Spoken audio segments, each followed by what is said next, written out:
خوف اور دہشت میں مبتلا قید لمحوں میں آپ سب کو خوش آمدید۔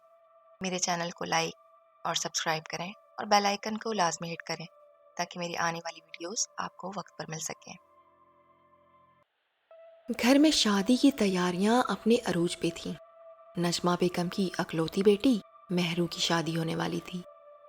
شام ڈھلے نجمہ بیگم اپنے تمام زیورات کے ڈبے نکالے بیٹھی تھیں جو وہ مہرو کو دینے والی تھیں۔ پھر ان کی نظر ڈبوں کے اندر حفاظت سے پڑے ایک چمڑے کے تھیلے کی طرف اٹھ گئی اور ان کے ہاتھ ساکت ہو گئے۔ ان کے چہرے پر خوف کا ایک سایہ سا نمودار ہوا۔ انہیں وہ بھیانک رات یاد آ گئی جب انہوں نے اپنے ہاتھوں سے اپنی چند ماہ کی معصوم بچی کو جنات کے حوالے کر دیا تھا۔ 25 سال پہلے کی بات ہے جب ان کی شادی کو 2 سال سے زیادہ کا عرصہ بیت چکا تھا۔ پھر خدا نے ان کی گود میں ننھی مہرو کو بھیج کر ان کی زندگی میں اولاد کی کمی کو پورا کر دیا۔ وہ اور ان کے شوہر لیاقت حسین جو کہ پولیس میں اعلیٰ عہدے پر فائز تھے، ننھی مہرو کو پا کر بے انتہا خوش تھے۔ مہرو خوبصورت اور صحت مند بچی تھی، سو دن رات یوں ہی ہنسی خوشی گزرنے لگے۔ پھر کچھ ماہ بعد لیاقت حسین کے ایک قریبی رشتہ دار کی شادی کا دعوت نامہ آیا جو دوسرے شہر میں مقیم تھے۔ انہوں نے نجمہ بیگم سے کہا اسی بہانے تمام رشتہ داروں سے ملاقات بھی ہو جائے گی اور سب مہرو سے بھی مل لیں گے۔ پھر جس دن سفر پہ جانا تھا اتفاقاً مہرو کی طبیعت خراب ہو گئی۔ انہیں شام کی ٹرین پہ سوار ہونا تھا۔ نجمہ بیگم نے مہرو کو دوا دے رکھی تھی جس کے اثر سے وہ گہری نیند سو رہی تھی۔ ادھر ٹرین اپنی منزل کی طرف رواں دواں تھی۔ ان کے ساتھ جتنے مسافر سوار تھے سبھی بہت خوش اخلاقی سے ایک دوسرے کے ساتھ محو سفر تھے۔ پھر 10 بجے رات کا کھانا کھا کر لیاقت حسین اوپر برتھ پر چڑھ کر سو گئے۔ ادھر باقی مسافر بھی سونے لگے تھے۔ نجمہ بیگم خود بھی سارا دن کی تھکی تھیں، سو انہوں نے ایک نظر گہری نیند میں سوئی مہرو پہ ڈالا اور اپنی بھی آنکھیں مون لی۔ انہیں سوئے کچھ ہی گھنٹے ہوئے تھے کہ تیز رفتاری سے چلتی ٹرین کی سیٹی کی آواز پر ان کی آنکھ کھل گئی، جبکہ ٹرین بھی 2-1 جھٹکے سے کسی اسٹیشن پر رکی تھی۔ نجمہ بیگم نے گھڑی میں وقت دیکھا تو رات کے 2 بج رہے تھے۔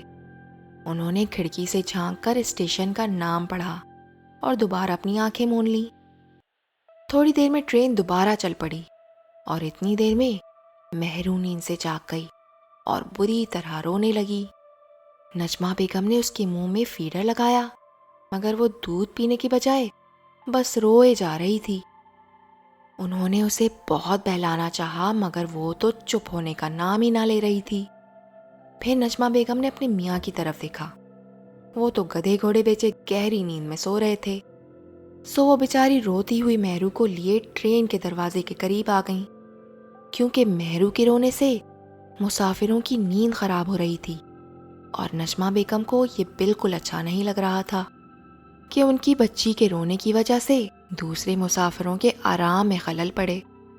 ادھر ٹرین کو شاید کوئی لال سگنل ملا تھا اور اس کی رفتار کم ہوتے ہوتے یکدم رک گئی تھی۔ ٹرین سرسوں کے کھیتوں کے بیچ کھڑی تھی۔ باہر 14ویں کے چاند کا نور ہر طرف پھیلا ہوا تھا۔ ادھر مہرو کو شاید ٹرین رکنے کا احساس ہو گیا تھا اور وہ پہلے سے زیادہ تیز آواز میں رونے لگی تھی۔ ٹرین کے رکنے کی وجہ سے پورے ماحول میں خاموشی طاری تھی اور ایسے میں مہرو کے رونے کی آواز سخت بری لگ رہی تھی۔ نجمہ بیگم اسے لے کر دروازے سے مزید قریب ہو گئیں اور انہوں نے بیٹی کو ڈرایا، مہرو وہ دیکھو باہر جن کھڑا ہے، آپ چپ نہ ہوئی تو میں اسے بلا لوں گی۔ مگر مہرو چپ ہو کر نہ دی۔ پھر جھنجھلائی ہوئی نجمہ بیگم نے مہرو کو کچھ ہی فاصلے پر لگے گھنے پیپل کے پیڑ کی طرف اشارہ کرتے ہوئے کہا، دیکھو مہرو وہ دیکھو اس درخت پر جن بیٹھا ہے، اگر آپ چپ نہ ہوئی تو وہ آ جائے گا۔ اور پھر بے اختیار ان کے منہ سے نکلا، جن بابا آ جا، میری مہرو کو لے جا، یہ چپ ہی نہیں ہو رہی۔ اور بس ان الفاظ کے نکلنے کی دیر تھی کہ انہیں یوں محسوس ہوا جیسے کوئی ان کے بالکل نزدیک آ کھڑا ہوا ہے۔ کسی کی تیز گرم سانسیں انہیں اپنے چہرے پر محسوس ہو رہی تھیں، اور پھر یکا یک مہرو کو کسی نے ان کی گود سے چھین لیا اور لمحے بھر میں وہ ان کی گود سے غائب ہو گئی۔ انہیں اپنے ہاتھوں پر بڑے ہی واضح کسی کے بڑے بڑے کھردرے ہاتھوں کے لمس کا احساس ہوا۔ انہوں نے ایک زوردار چیخ ماری، ہائے میری بیٹی کو کون لے گیا؟ میری بیٹی کو واپس دو! وہ بری طرح چیخے جا رہی تھیں، اور پھر ان کی آنکھوں کے آگے اندھیرا چھا گیا اور وہ چکرا کر وہیں گر گئیں۔ نہ جانے کتنی دیر تک وہ بے ہوشی کی حالت میں رہی ہوں گی۔ پھر کسی نے ان کے منہ پر پانی کے چھینٹے مارے اور انہیں جھنجھوڑا۔ جب ان کی آنکھ کھلی تو لیاقت حسین ان پر جھکے ہوئے تھے، اور بہت سے مرد اور عورتیں بھی آس پاس کھڑے تھے۔ لیاقت حسین نے انہیں ہوش میں آتے دیکھا تو وحشت زدہ ہو کر چلائے، نجمہ بیگم، مہرو کہاں ہے؟ خدا کے لیے جلدی بتاؤ! مہرو کا نام سن کر نجمہ بیگم پوری طرح ہوش میں آ گئیں۔ ادھر ٹرین بھی تیز رفتاری سے دوڑ رہی تھی۔ وہ تو بھلا ہو کسی نیک بندے نے ٹرین کی زنجیر کھینچ دی، اور ٹرین کے رکتے رکتے وہ سارا قصہ لیاقت حسین کو سنا چکی تھیں، مگر کوئی بھی ان کی بات پر یقین ہی نہیں کر رہا تھا۔ یہاں تک خود لیاقت حسین بھی بے یقینی سے انہیں دیکھ رہے تھے۔ گارڈ اور ریلوے پولیس بھی آ چکی تھی۔ لیاقت حسین بولے، ٹھیک ٹھیک بتاؤ، کیا ہوا تھا؟ ایسا تو نہیں کہ وہ تمہارے ہاتھ سے غلطی سے گر گئی؟ لیاقت حسین یہ بولتے ہوئے تقریباً رو پڑے تھے۔ اگر ایسا ہوا ہے تو اس میں تمہاری کوئی غلطی نہیں، بس مجھے سچ سچ بتاؤ۔ نجمہ بیگم نے تڑپتے ہوئے ان کے ہاتھ پکڑ لیے اور کہا کہ وہ سچ بول رہی ہیں۔ انہوں نے اس اسٹیشن کا نام بھی بتایا جہاں ٹرین اس وقت رکی تھی۔ لیاقت حسین نے گارڈ کو اپنا پولیس کارڈ دکھایا اور ان کے ساتھ ٹرین سے اتر گئے، جبکہ آس پاس موجود لوگ آپس میں چہ مگوئیاں کرنے لگے، اور نجمہ بیگم میری بچی کر کے اپنے بال نوچ رہی تھیں۔ کچھ دیر بعد لیاقت حسین آئے تو ان کے ساتھ ایک نورانی صورت والے بزرگ بھی تھے، جو خاموشی سے ایک سیٹ پر نظریں جھکائے بیٹھ گئے۔ لیاقت حسین نے کہا، یہ بزرگ بھی ہماری ٹرین کے مسافر ہیں، اور پوری ٹرین میں صرف انہی کو تمہاری بات پر یقین ہے۔ ان کے مطابق تمہاری بات اپنی جگہ بالکل صحیح ہو سکتی ہے، اور انہی کے مشورے پر ہم واپس تمہارے بتائے ہوئے اسٹیشن کی طرف جا رہے ہیں جہاں مہرو غائب ہوئی تھی۔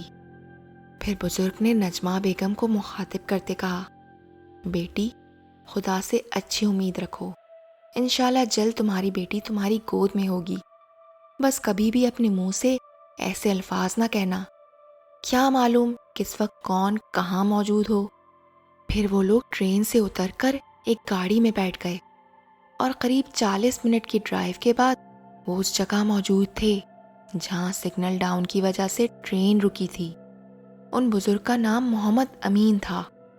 انہوں نے نجمہ بیگم سے اس پیپل کے پیڑ کی نشاندہی کروائی، اور کھیتوں کے درمیان بنی چھوٹی سی پگڈنڈی پر ان دونوں کو لیے چل پڑے۔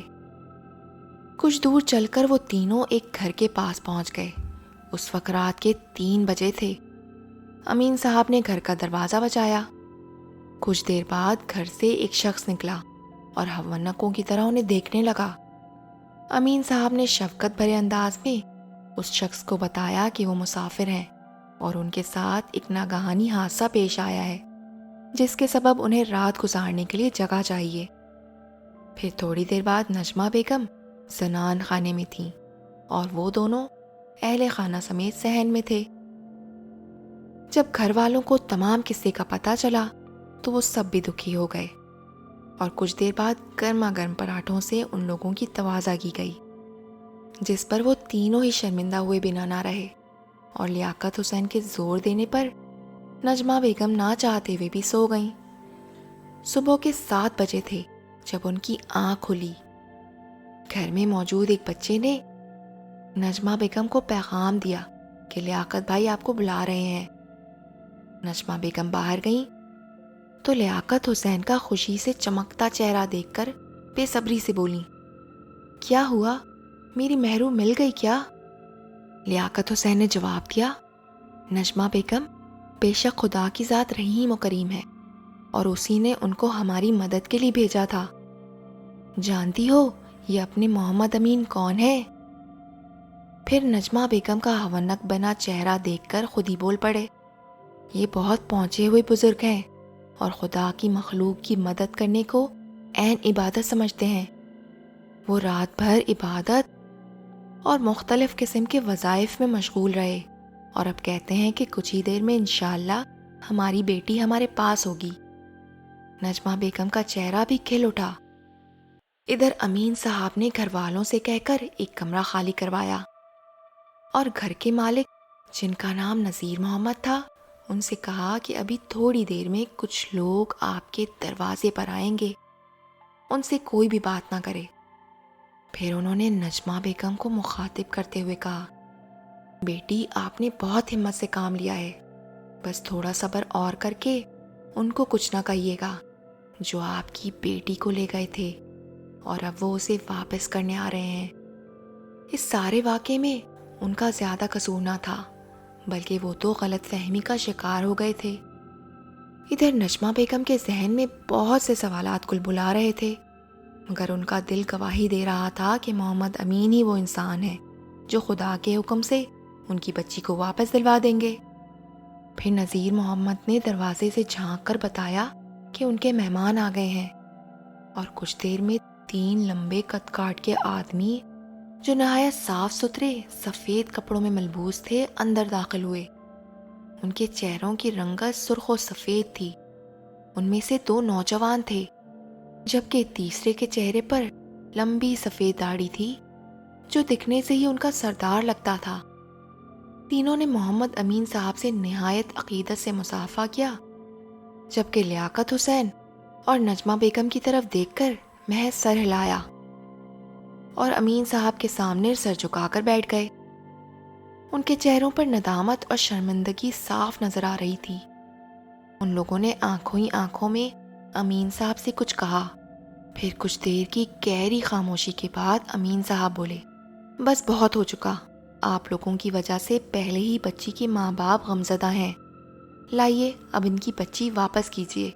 پھر سفید داڑھی والے نے ہوا میں اپنا ہاتھ لہرایا تو پلک جھپکتے ہی نجمہ بیگم اور لیاقت حسین کے سامنے ایک نرم و ملائم گدا رکھا تھا۔ نجمہ بیگم نے بے صبری سے وہ گدا اٹھایا اور اسے کھول کر دیکھا تو اس میں ان کی پھول سی بچی مہرو ان تمام ہنگامہ خیز حالات سے بے خبر منہ میں انگوٹھا لیے آرام سے سو رہی تھی۔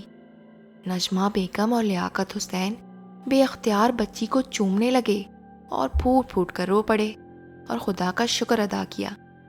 یہ تمام منظر محمد امین صاحب پہلی بار نظر اٹھا کر دیکھ رہے تھے اور ان کے چہرے پر بھی مسکراہٹ اور اطمینان نظر آ رہا تھا۔ پھر سفید داڑھی والے بزرگ نجمہ بیگم سے مخاطب ہو کر بولے، بیٹی ہمیں معاف کرنا، ہم غلط فہمی کا شکار ہو گئے تھے۔ دراصل اس بچی کے رونے کی آواز پر ہم اس کی طرف متوجہ ہوئے، اور جب تم نے درخت کی طرف اشارہ کر کے کہا، اے جن میری بچی کو لے جا، تو چونکہ ہمارا اسی درخت پر بسیرا تھا، ہم سمجھے آپ کوئی بہت پہنچی ہوئی ہستی ہو جو ہمیں دیکھ سکتی ہے اور ہم آپ کا حکم ٹال نہ سکے، اس لیے ہم بچی کو اٹھا لائے۔ ادھر نجمہ بیگم جانتی تھیں کہ ایک جن ان سے مخاطب ہے، مگر وہ بنا کسی خوف کے بولیں، بابا غلطی تو میری تھی، آپ مجھ سے معافی مانگ کر مجھے شرمندہ نہ کریں، مجھے میری مہرو مل گئی، مجھے میری دنیا مل گئی۔ پھر اس مہربان جن نے اپنا ایک ہاتھ ہوا میں لہرایا تو ان کے ہاتھ میں چمڑے کا ایک چھوٹا سا تھیلا تھا۔ انہوں نے وہ تھیلا نجمہ بیگم کے سامنے رکھتے ہوئے کہا، یہ ایک چھوٹا سا تحفہ ہے ہماری طرف سے اس پیاری سی بچی کے لیے۔ پھر وہ تینوں امین صاحب سے اجازت لے کر باہر چلے گئے۔ بچی کا گدا نہایت نرم و ملائم تھا اور اس میں سے اتنی پیاری خوشبو آ رہی تھی جو برسوں گزر جانے پر بھی برقرار رہی۔ پھر لیاقت حسین نے امین صاحب سے روتے ہوئے کہا، بزرگ اگر آپ خدا کے حکم سے ہمیں نہ ملتے تو ہم انہی راہوں پر اپنی بچی کو آواز دیتے دیتے مر گئے ہوتے۔ آپ حکم کریں، ہم آپ کے لیے کیا کر سکتے ہیں؟ امین صاحب نے محبت سے لیاقت حسین کے سر پر ہاتھ پھیرا اور انہیں کہا کہ انہیں کسی چیز کی ضرورت نہیں، مگر وہ خدا کی راہ میں دل کھول کر صدقہ خیرات کر دیں، کیونکہ یہ سب کچھ جو ہوا ہے وہ خدا کے حکم سے ہوا ہے۔ پھر لیاقت حسین نے نذیر محمد کا شکریہ ادا کیا اور ان تمام حالات کے بعد وہ واپس نجمہ بیگم کو لیے گھر آ گئے۔ اور پھر گھر پہنچ کر جب انہوں نے اس چمڑے کے تھیلے کو کھولا تو اس میں ایک پوٹلی تھی جس میں خالص سونے کا بنا خوبصورت ہار جگمگا رہا تھا۔ نجمہ بیگم نے روتے ہوئے وہ ہار مہرو کے لیے سنبھال لیا اور خود وہ اور لیاقت حسین خدا کی بارگاہ میں سجدہ شکر کے لیے گر گئے۔